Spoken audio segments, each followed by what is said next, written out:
Hey guys, so today we're going to go over my Blade Vortex build, and well, last league I did the same build, and this league I'm doing it again, well, just because it's a very fun build to play. It's a reliable endgame mapper. You can do 80 to 100% delirious maps with full juice, so it's very nice. Um, and not really much has changed from last league. We'll get into the gear in a little bit. But first, let's just do a quick map so you guys can see how it plays. So we'll just do this default cathedral map. This league, we definitely did get a lot more AoE on the Blade Vortex and explosions thanks to the Crucible passives on the bow. So that is very nice. But you can see we're pretty much just like blowing up anything. This normal map without any delirious is pretty much a joke. I think I'm at about 20 million DPS right now, not counting the Blade Vortex and stuff like that. So yeah, very chill playstyle.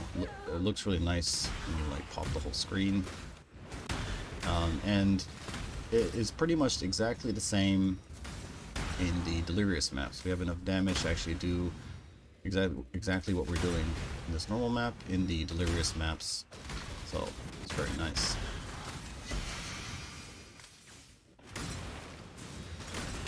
Alright, make sure we don't die from the strong box, and we did die. Okay, well, anyways, so that's kind of how it goes. These strong boxes can still kill you, and so you gotta be a little bit careful when you're opening them at the end. But, I mean, it's Blade Vortex builds are always kind of like that. And, anyways, so not really the end of the world. I'm kind of used to opening them, and usually just open one and flame dash away. But yeah, so let's get into the gear real quick.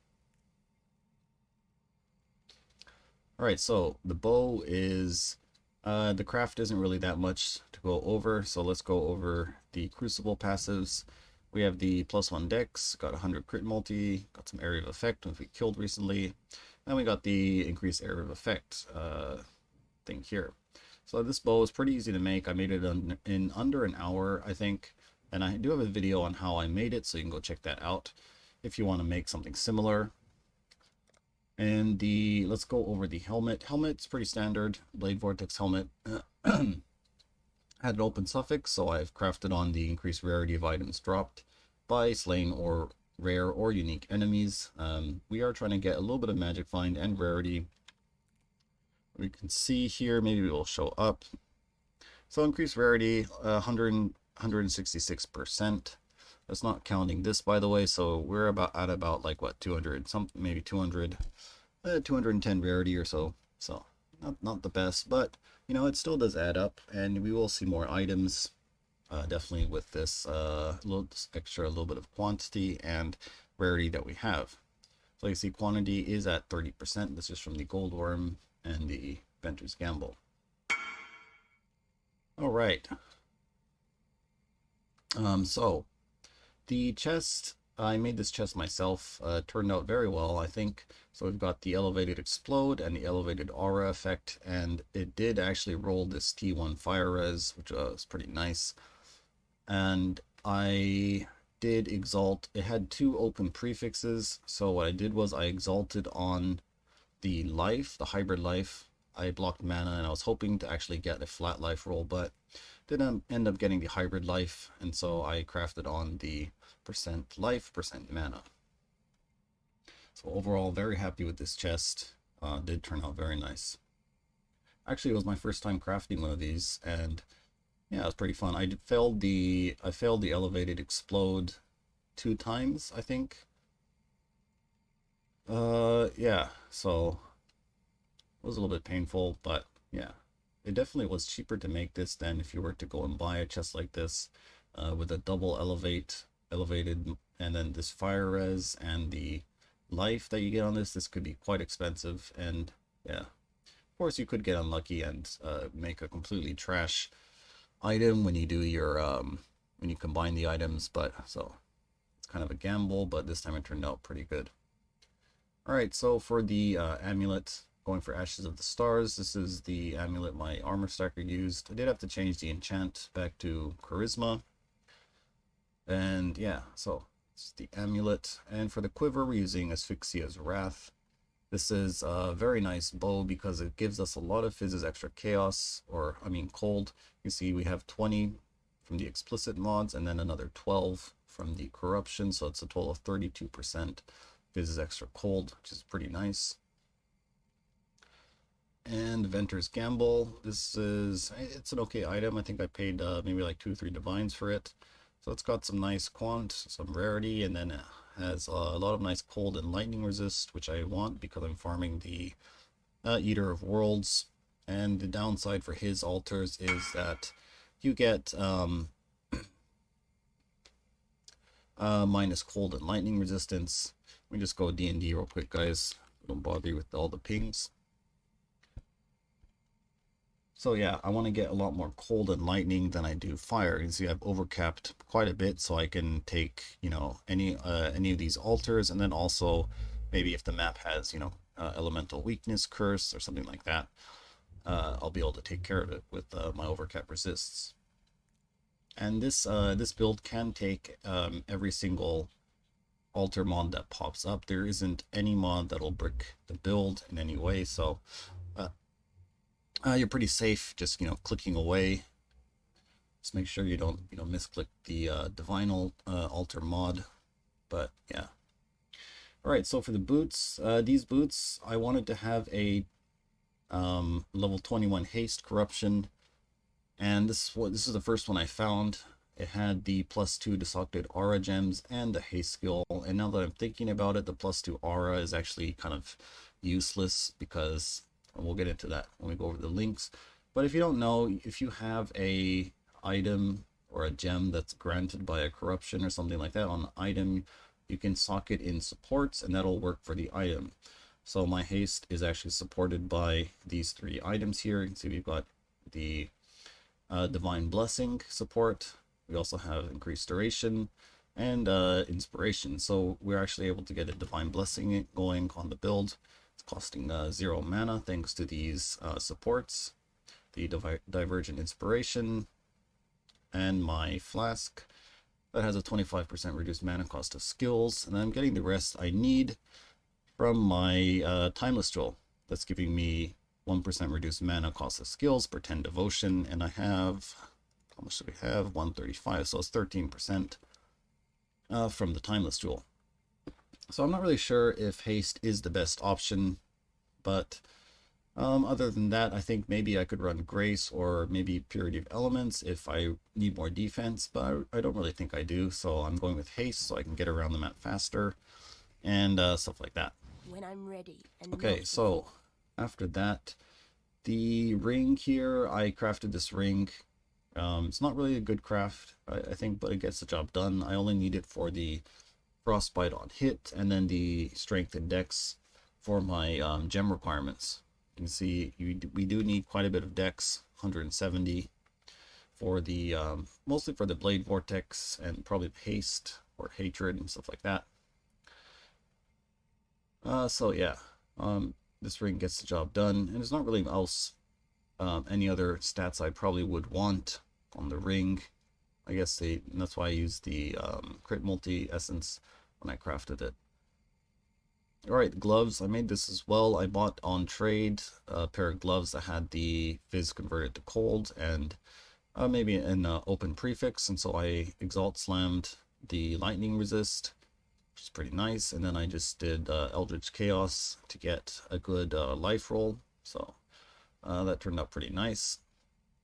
And for the flasks, I'm running a gold flask, granite flask, onslaught, and quicksilver. And here we have the chance to avoid being stunned, so we're basically stun immune. And you can see with our armor, we have about 24k armor, which is pretty nice. And lastly, we're using Progenesis. This is sort of to protect against a lot of one-shots that might happen in the Delirious maps.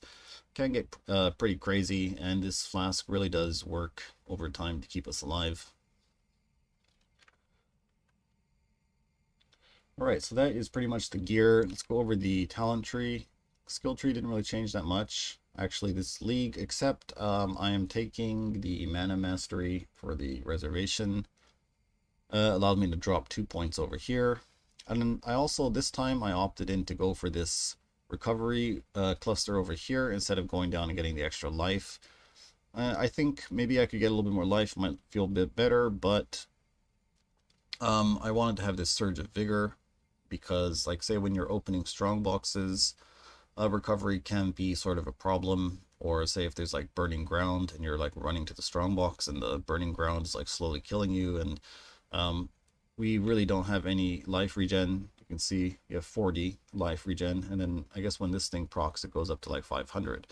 So um, yeah, it does feel very nice. I think when I tested it out in the Delirious maps, losing a little bit of life just to get a little bit more quality of life when we're opening the strong boxes. And I think if I do die from too many one-shots, then I'll probably have to go back and take the extra life. Okay, so let's go over the Timeless Jewel. I got a Timeless Jewel for, it's a Militant Faith with the High Templar Dominus. And we have the Inner Conviction notable here, so we get more spell damage per power charge. And so it has reduced mana cost of skills per devotion, and then increased aura effect per devotion. And we are basically a aura stacker as well. So we're aura stacker and a herald stacker, and I guess not really to the degree of my armor stackers, but we do have about, I think it's at least over 100% increased, so about 200% aura effect. So it does feel very nice getting the extra boost on all of our auras and heralds. All right, so for the clusters, nothing really special, just, you know, your standard fizz cluster. Then here we have a cold one. This one did cost quite a bit. It's got the Blast Freeze, Doriani's Lesson, and Blanketed Snow. And then for the medium clusters, I went with the Towering Threat, Vast Power. There's two of those. And then for the other two, we have the Purposeful Harbinger and Empowering Envoy, just to give us some aura effect and increased damage of heralds and stuff like that. All right, and so I'm using the Forbidden Flesh, Forbidden Flame for the Heart of Destruction. So we get an increased area of effect, and then I also have a Watcher's Eye with a Hatred crit and reduced damage from crits while affected by Determination. This is also very important in running the maps, because if there's any kind of crit mod on the map, then you're pretty much going to get one shot without something like this. All right, and then I just have a normal small 3 passive here to get the extra reservation I need. And I didn't really need to actually buy a eye level 84 one. So it turned out pretty cheap for the small cluster. And then I am using 2 inspired learnings.